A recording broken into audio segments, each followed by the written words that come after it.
구약 성경에 나오는 하나님께서 들어 쓰시고 축복하신 인물들을 보면 우리보다 나은 조건, 말하자면 내면의 성품의 문제나 주변의 정황들을 좋은 정황들을 가진 자들이 거의 없다는 것을 우리가 발견하고 우리가 오늘날 큰 위로를 받을 수가 있습니다. 이 야곱의 아버지 이삭이 노년에 맏아들 에서를 편애해서 그가 사냥한 고기를 집착한 그 대가로 말미암아 야곱도 그 자식과의 관계에서 역시 아버지 이삭이 에서를 편애했던 것처럼 그도 마찬가지로 요셉을 편애합니다. 이 편애로 말미암아 요셉을 제외한 그의 아들들은 야곱이 어려서 경험했던 것과 유사한 마음속에 그 상처와 박탈감을 경험하게 됩니다. 이로 말미암아 그 아들들이 문제 행동들이 나타나게 됩니다.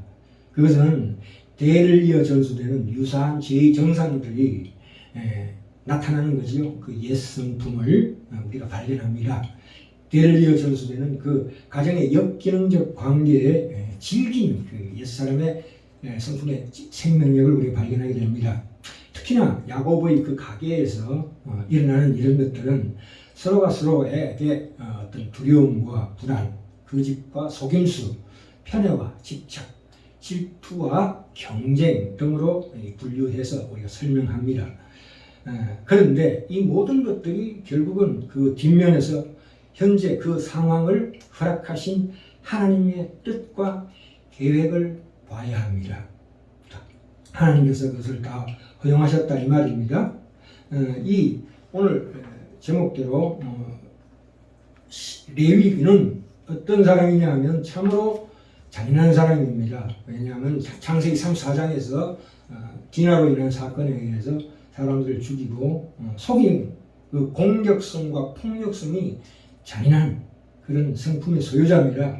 그것은 아버지 야곱의 편애에 대한 그 불만으로부터 비롯됐습니다. 그러니까 야곱이 자기 어머니 그렇게 그리워했던 가고 싶었던 그 리브가를 닮은 엘에게 집착하고 또 요셉을 편애한 것에 대한 불만으로부터 기록됩니다. 그래서 특별히 레위와 시몬은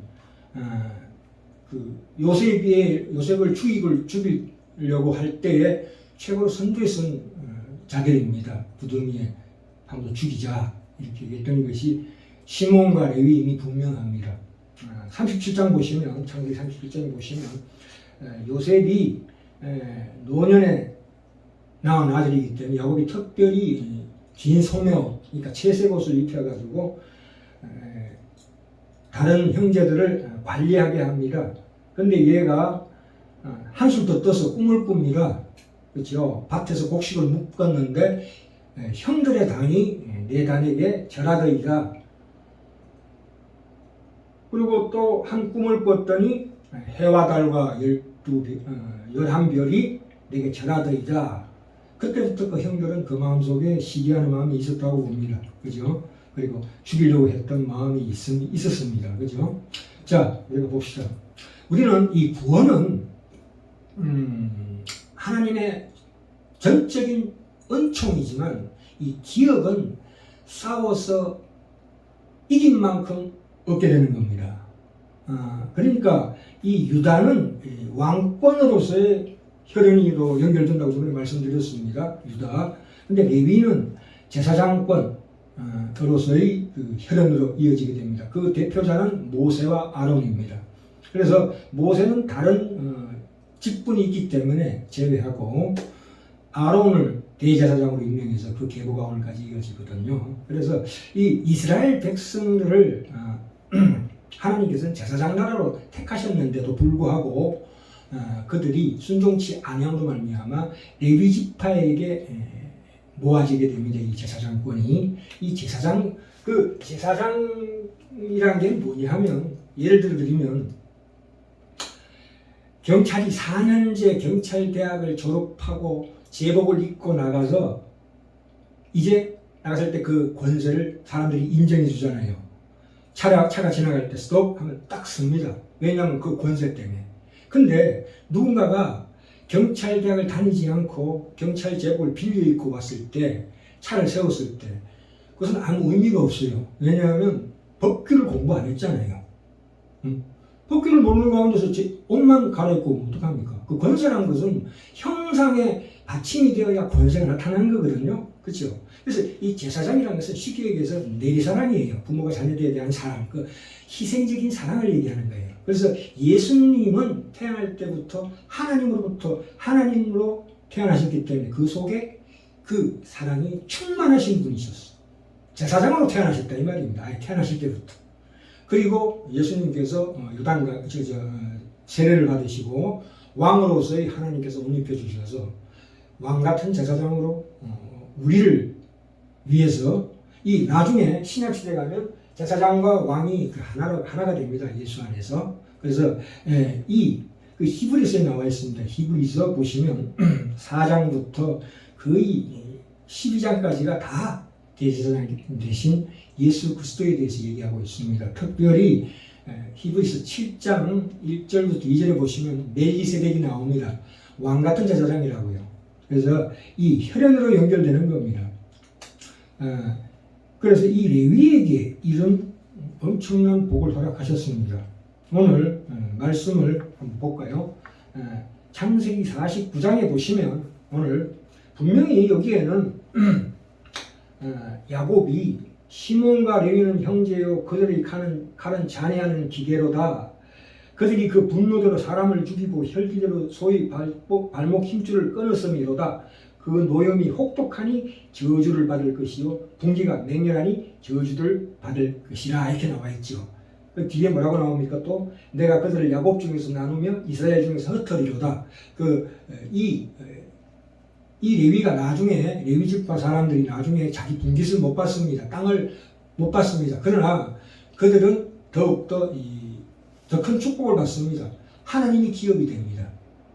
그래서 그러나 그 레위 제사장 외에는 그 레위 자손들이 흩어져 삽니다. 각 지파에 골고루. 그러니까 오늘날로 얘기하자면 하나의 어떤 영적인 사역을 감당하는 자로 쓰게 됩니다. 하나님께서 큰 축복이죠. 그래서 이 반전에서 이런 복을 받습니다만 그 전에 창세기 37장에 가면 이 요셉을 죽이게 됩니다. 죽이려고 공모하는 자가 레위와 시몬입니다.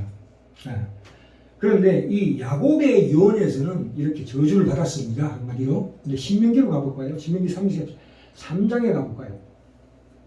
33장 7절에 보시면 유다에 대한 축복은 이러하니라 해서 이제 전번 시간에 유다에 대해서 말했습니다. 앞장서서 싸우는 그 왕 같은 사자 같은 그런 권세를 가지고 있습니다. 그런데 레위 8절부터 봅니다. 레위에 대하여는 일렀을 때 주의 둠밈과 우림이 주의 경건한 자에게 있도다. 주께서 그를 마사에서 시험하시고 머리바 물가에서 그와 다투셨도다. 그는 그 부모에게 대하여 이르기를 내가 그들을 보지 못하였다 하며 그 형제들을 인정치 아니하며 그 자녀를 알지 아니한 것은 주의 말씀을 준행하고 주의 언약을 지킴을 인함이로다 해놓고 10절에 이제 축복의 말씀이 나옵니다. 주의 법도를 야곱에게 주의 율법을 이스라엘에게 가르치며 주 앞에 분양하고 온전한 번제를 주의 단위에 드리리로다. 이 레위 족속에게 어떤 사명을 줍니까? 율법을 가르치고 백성들에게 그 다음에 하나님 앞에 제사를 드리는 제사장으로의 역할을 부여합니다. 여기 8절에 보시면 둠밈과 우림이 나옵니다. 둠밈과 우림은 뭐냐면 이스라엘 백성들이 하나님의 뜻을 알고자 할 때, 그러니까 어떤 일을 행할 때 하나님이 이걸 긍정하시는지 부정하시는지를 알아내는 어떤 말하자면 제비뽑기나 주사위 같은 그런 도구라고 우리가 추측합니다. 그러니까 하나님이 밝혀진 뜻은 하나님의 말씀이지만 하나님의 감춰진 뜻이 있을 거 아니에요. 그 감춰진 뜻을 알려고 할 때에 쓰는 도구라고 봅니다. 이 구절에 보시면 참 이 사건은 무슨 사건을 나열해 보냐면 출애굽기 32장에 보면 32장에 그 모세가 시내산에서 율법을 받아가지고 내려왔을 때 아론을 필두로 해서 이 이스라엘 백성들이 금송아지를 만듭니다. 그때 모세가 내려와서 화가 나서 얘기합니다. 모세가 본즉 출애굽기 32장 25절입니다. 모세가 본즉 백성이 방자하니 이는 아론이 그들로 방자하게 하여 원수에게 조롱거리가 되게 하였습니다. 이렇게 나옵니다. 이때 모세가 진문에 서서 가로되 누구든지 여호와의 편에 있는 자는 내게로 나오라 하매 레위 자손이 다 모여 그에게로 오는지라. 그러니까 12지파 중에 레위 자손만 앞으로 앞장서서 나왔다 이겁니다. 그랬을 때 그들에게 칼을 주고 왕래하는 형제와 친구들을 죽여라 했을 때 그 레위 자손 28절에 모세의 말대로 이날에 백성 중에 3,000명을 죽였다. 그랬을 때 모세가 축복합니다. 이르되 각 사람이 그 아들과 그 형제를 쳤으니 오늘날 여호와께 헌신하게 되었느니라. 그가 오늘날 너에게 복을 내리시리라. 이렇게 나옵니다. 그죠? 그 얘기예요. 신명기 33장 9절 말씀이 그 말씀입니다. 자, 그러면 참 분명히 아까 야곱의 유언에서는 축복이 아니고 저주합니다. 왜요? 그들을 잔혹하게 했다고 합니다. 그러니까 창세기 34장의 디나 사건, 그 다음에 요셉을 죽이려고 했던 그 사건에 선두주자가 레위와 시므온이라고요. 물론 시므온도 나중에 요한계시록 7장 7절에서 시므온 지파가 복귀합니다. 회복합니다. 뭐 그 전까지는 있는 둥 없는 둥 다른 지파에 얹혀 살다가 이렇게 되고, 특별히 요한계시록 21장에서 12지파 당당하게 이름을 하나님의 새 예루살렘 성에 12문에 새겨집니다. 그 이름이 이렇게 회복이 돼요. 그건 나중 얘기고, 지금 여기 구약은 우리에게 구원을 소개하는 문입니다. 문이죠. 근데 그 기초석이 말하자면 신약의 12사도의 그 보석, 12보석에 해당하는 그 상징적인 의미가 있습니다. 그래서 그러니까 창세기 49장의 야곱의 그 저주 장면이 와서 모세 신명기 34장 3장에 와서 그 레위의 그 사람을 쳐 죽이는 잔혹함, 그 잔인한 성품들을 그 혈기를 하나님께서 쓰십니다. 어떻게? 하나님의 법을 지키며 그분 백성의 경건을 연습시키고 보수하는데 쓰셨다고 나오는 것입니다. 참으로 감격스럽습니다. 그죠? 그들의 그 당시에는 그 디나를 추행한 그 세겜조수를 죽일 때나 요셉을 죽이려고 했던 그때는 개인적인 자존심 때문에 그 혈기를 썼습니다. 그렇죠? 그러나 이제 하나님께서 신명기 33장에 와서 모세 입을 통해서 그 혈기를 거룩을 지키고 생명을 지키고 진리를 지키는 일에 쓰신다는데 모세의 축복 장면에서의 그 감격이 있다 이 말입니다. 아멘. 우리도 그렇죠. 우리도 혈기가 있습니다. 누구나. 그러나 그 혈기를 하나님께 쓰신다 이겁니다. 레위의 그 잔혹한 칼이 저들의 분냄과 그 잔혹함으로 말미암아 저주를 받아 마땅합니다만은 그러나 그렇게 안 갑니다. 하나님께서 저들을 세워 하나님의 법도를 지키며 제사를 드리게 하며 그래서 모든 사람을 하나님의 거룩함에 맞도록 보호하고 인도하고 지키는 일에 저들을 울타리로 쓰신다. 이게 가시철조망으로 쓰신다. 양과 소를 보호하는 가시철망으로 쓰신다. 그건 말하자면 우리가 중생할 때, 거듭날 때 하나님께서 우리 주신 기질이 우리의 독특한 성격, 그 각자가 다양한 그런 성격을 그대로 하나님께서 더 우월하게 쓰신다 이 말입니다. 아멘. 네, 그랬을 때 이 가시철조망, 소와 양을 보호하는 그 가시철조망 그것이 율법이죠. 율법이라는 건 은혜예요. 따지고 보면. 왜요? 소와 양이 도망 못 치게 만드는 철조망인과 동시에 그것은 그를 보호하는 보호장치예요. 그러나 외부에서 볼 때는 늑대나 이리가 침범치 못하게 막는 도구라고요. 그렇기 때문에 율법 이코르 은혜라 이 말입니다. 우리의 인생이 이와 같습니다. 하나님 우리를 불러서 어떻게 쓰셨는가를 각자 생각해 보시기 바랍니다. 우리가 시기하고 남을 분내고 질투하고 혈기를 부리고 또는 한쪽으로 치우쳐서 세상을 살아가지 않습니까? 근데 그런 것들을 하나님께서 들어 쓰십니다. 우리는 보통 이런 생각을 합니다.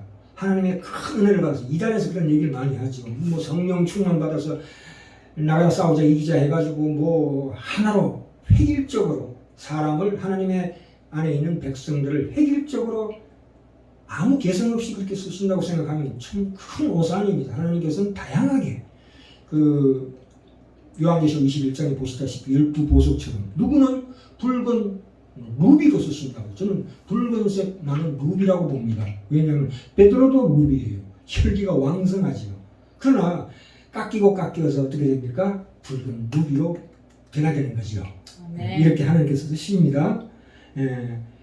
이 하나님께서 우리를 쓰시는 것은 참으로 기이합니다. 우리 성격 그대로.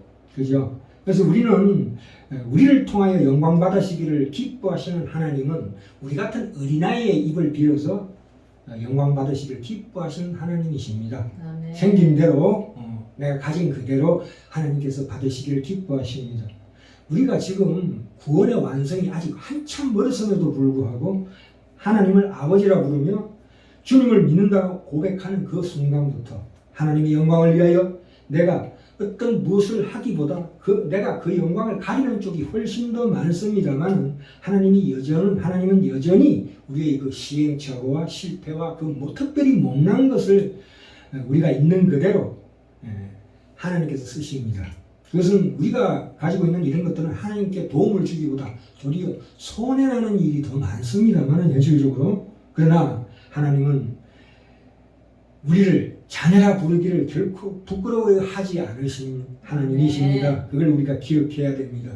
그래서 그럴 때에 우리는 하나님의 자녀된 감사가 내 깊은 내면 속에서 용서스러운 것을 발견하게 됩니다. 우리는 우리 자신에 대해서 실망하고 절망할 때가 한두 번이 아닙니다. 그러나 우리는 우리가 나 자신을 포기해도 하나님은 결코 우리를 포기하지 않으십니다. 아멘. 내 자신이 나 자신을 미워하고 싫어하는 일이 있고 나의 성격의 장애로 인하여 나 자신이 죽이고 싶도록 괴로울 때도 하나님은 우리를 결코 놓으신 적이 없습니다. 우리가 앞으로 하나님이 이 끝없는 사랑에 반응해서 우리 못난 것, 다시 말해서 레위의 그 못난 잔인하고 흉포한 성격을 쓰신 것처럼, 그래서 그것이 저주에서 축복으로 바꾸신 것처럼 하나님 앞에 그분의 사랑, 그 사랑 앞에 우리를 항복시키는 그 하나님의 그 우리에게 주신 그 신앙의 큰 기초, 하나님 우리에게 주신 큰 구원의 그 큰 내용, 그 큰 하나님의 우리를 사랑하신 사랑의 중심을 보시면서 간절히 기도하는 참으로 날마다 승리하는 삶이 되길 간절히 축원합니다.